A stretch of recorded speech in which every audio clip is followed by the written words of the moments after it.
what is biocatalysis? Biocatalysis refers to the use of enzymes and other biologically active materials to catalyze chemical reactions. It is usually used with organic reactions. It is important because biocatalysis satisfies almost all of the green chemistry principles. Among these are the reduction of harmful solvents and catalysts used, as well as the mild reaction conditions that the enzymes work in. Enzymes react stereospecifically, something which does not occur in more traditional chemical reactions. This also means that there may be no need for the resolution of a racemic product. How is the current state of our pharmaceutical industry not green? The E factor, which originated from Roger Sheldon in 1992, evaluates the environmental impact that certain chemical reactions have. The pharmaceutical industry, compared to other sectors such as bulk and fine chemical industries, have the highest E factor value overall, indicating the excessive waste that is produced from pharmaceutical production. Pharmaceutical routes often require heavy dependence on feedstocks, reagents, solvents, and separation. The same article indicates the importance of green production in order to avoid hazardous solvent use, shorten synthetic routes, achieve higher yield with selectivity, and avoid any unwanted byproduct waste.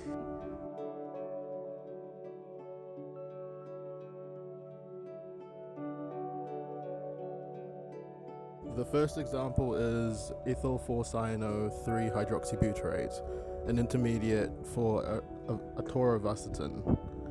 The chemical synthesis approach requires an addition of solutions such as acid, which leads to wastage and unfavorable reaction conditions. This approach also requires protecting groups, which adds to the wastage of molecules and decreases the atom economy of the reaction. Substitution of the halide with cyanide through an SN2 reaction using high temperatures and pressures, leading to high energy input. HMDS is a very highly flammable and toxic substance which can have long-lasting negative impacts to aquatic life. The use of biological catalysts allow the reaction to be done under ambient conditions at room temperature and low pressure, leading to little energy input. Catalysis is highly selective, resulting in relatively low wastage. Main waste streams are renewable and biodegradable, posing no harm to the environment. Reaction path is 2 steps compared to 5 steps in the chemical pathway, which along with the selectivity helps to increase the yield from 57% using the chemical approach to 95%. Enzymes catalyzing the reaction requires NADPH source, which is expensive and depletes the reaction progress. However, is regenerated using a coenzyme and glucose.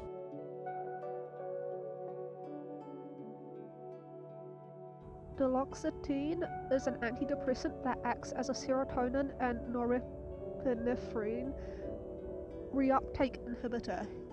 Duloxetine can be formed using the precursor Dulox alcohol 5,5. In the traditional synthesis, there is a similar Dulox precursor structure element. In order to decrease the amount of steps and number of solvents required to produce duloxetine, the KRED enzymes EBN1 from L. brevis and RT-SCR9 from R. tauruloids. This produces the precursor with more selectivity, thus reducing steps. The final example of biocatalysis in pharmaceutical applications is the production of tilampinol, or otherwise denoted as LY300164, which is used medicinally for treating epilepsy and neurodegenerative diseases. In the traditional synthesis, we have reagents such as CLCR03, which is a potential carcinogen, providing a dangerous and unsafe workspace, considering that the reagents of CLCR03 and other relative reagents are used in high amounts to produce the ketone intermediate as denoted. The overall yield in the traditional synthesis is also 16%, meaning that the overall reactions are not very efficient in producing tilampinol. In the biocatalysis reaction scheme, A reductase enzyme from Z-Ruzi was given to allow for the ketone intermediate to undergo a new synthetic route without the use of N2H4 reagent. By using the chemoenzymatic approach, the overall yield was improved from 16% in the traditional synthesis to 51% in the biocatalysis synthesis. The new synthetic route eliminated the use of transitional metal oxidants and a large volume of organic solvents used. The adjustment of oxidation states was also led with an integration of biotransformation by the enzyme. There are a few factors that enable the biocatalysis reaction.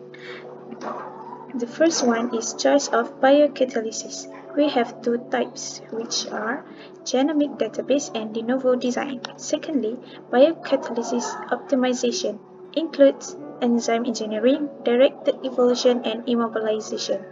The third is reaction design, such as manual and automatic reaction. The last one is bioprocess development. Now, I will discuss with you about the advantages and the disadvantages of the uses of biocatalysis in pharmaceutical. As we already know, enzyme is highly selective and specific, thus the process will be more efficient. Next, biocatalysis also minimizes waste production, and the enzyme is biodegradable. We can use them repeatedly only in small amounts. The other one is biocatalysis also sustainable, and the other advantages are the enzyme produced from renewable resources and the reaction much safer and milder. Lastly, they require only minimum energy. Now we're gonna move to drawbacks of using biocatalysis. The catalysis stability.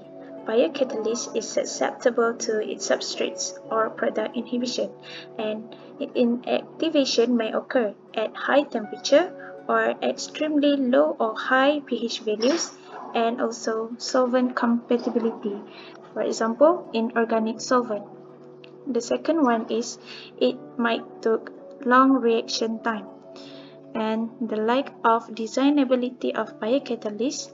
And the last one is the process may has high production costs or limited in availability. How can we progress biocatalysis in the pharmaceutical industry further? Biocatalysts are highly selective, meaning to catalyze a reaction they need to be compatible with the specific reaction we are working with. Bioengineering methods such as directed evolution allow us to do this by altering the genetic makeup of the enzyme through an evolutionary process in the lab in the matter of months or days, which naturally would take millions of years. Altering the genetic makeup allows the optimization of the enzyme to be better catalyzed for the specific reaction.